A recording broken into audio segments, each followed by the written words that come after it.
Welcome to LNB Hindi steno. यहाँ पर आपको दी जाती है रेगुलर 80 शब्द प्रति मिनट की गति से दैनिक भास्कर न्यूज़पेपर की एडिटोरियल हिंदी डिक्टेशन। चैनल पर अगर आप पहली बार विजिट कर रहे हैं तो चैनल को लाइक शेयर सब्सक्राइब करना बिल्कुल भी ना भूलें और डिक्टेशन अच्छी लगे तो कमेंट करना बिल्कुल भी ना भूलें। अगर इस डिक्टेशन की PDF प्रति डाउनलोड करना चाहते हैं तो डिस्क्रिप्शन बॉक्स में टेलीग्राम लिंक पर जाकर आप PDF डाउनलोड कर सकते हैं। तो चलिए शुरू करते हैं संपादकीय डिक्टेशन 80 शब्द प्रति मिनट की गति से। डिक्टेशन शुरू होगी 5 सेकंड बाद।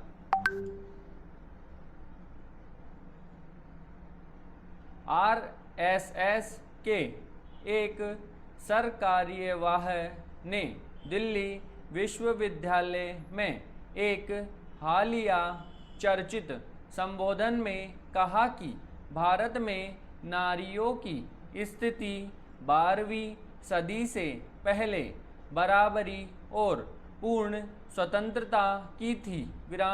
वे समाज के तमाम बाहरी और आंतरिक उपक्रमों में निर्णायक भूमिका में रहती थी।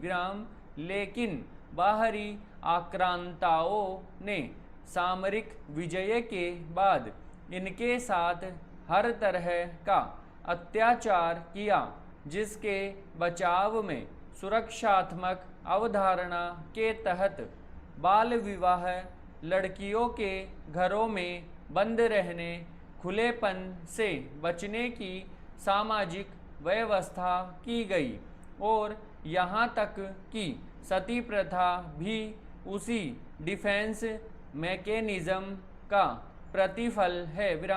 संघ एक विचारशील संगठन है, लिहाजा उसकी बात को तरजीह देना जरूरी है।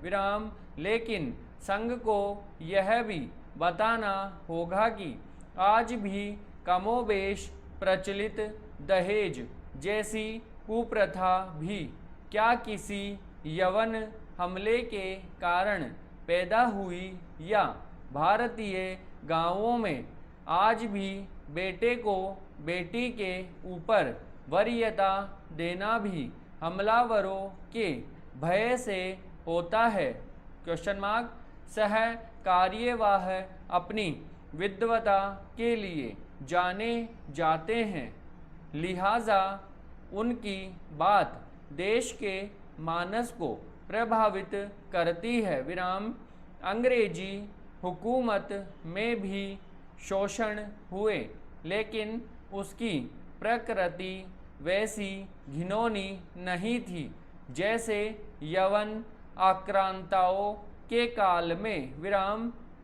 और फिर आज 75 वर्ष से तो हम स्वशासन में हैं, फिर भी भारतीय समाज के एक बड़े वर्ग में नारियों के प्रति भाव उस तेजी से नहीं बदला है जितना अपेक्षित था। फिर प्रश्न यह भी उठता है कि आज भी अपना विद्रूप स्वरूप लिए उच्च जाति द्वारा दलित प्रताड़ना का कारण 1000 साल पुराना डिफेंस रिस्पॉन्स सुरक्षात्मक प्रतिक्रिया तो नहीं हो सकता। संघ को ज्ञात होगा कि 1922-23 के बीच अंग्रेज शासकों द्वारा बाल विवाह खत्म करने के प्रस्ताव का सबसे ज़्यादा विरोध गवर्नर काउंसिल में हिंदू प्रतिनिधियों ने किया था। बहरहाल संघ इन्हें दूर करने में प्राणपण से लगा है। पैरा श्री कृष्ण जन्माष्टमी के साथ बहुत सारी बातें जुड़ी हुई है।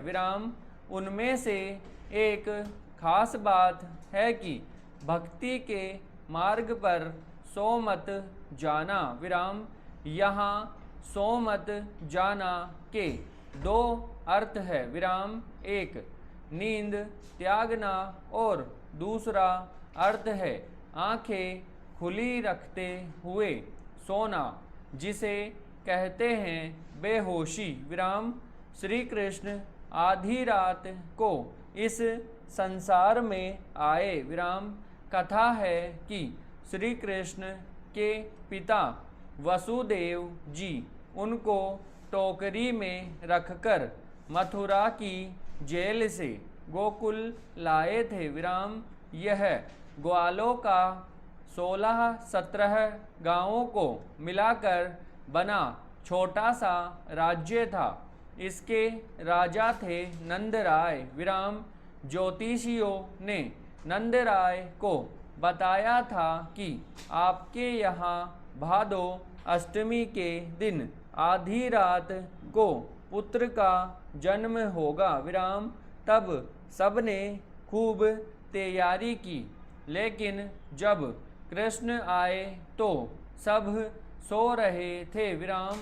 अपने पिता के सिर पर टोकरी और उसके अंदर से कृष्ण देख रहे थे। विराम। और यह अपने भक्तों के साथ उनका पहला अनुभव था कि जब मैं आता हूँ तो मेरे भक्त सो जाते हैं। विराम। फिर उन्होंने रुदन किया और सब उठे। विराम। श्री कृष्ण जन्माष्टमी पर हमको ये समझना चाहिए कि जो सो गया उसका ईश्वर उसे मिलने में देर करेगा। विराम। यहाँ जागने का अर्थ है होश, जिसे अंग्रेजी में अवेयरनेस कहते हैं। विराम। इसकी सीधी परिभाषा ये है कि जो जागता है वो कभी गलत काम नहीं कर सकता, और जो गलत काम करे वो मानकर चले कि वो उस समय बेहोश था, सोया था। विराम समाप्त।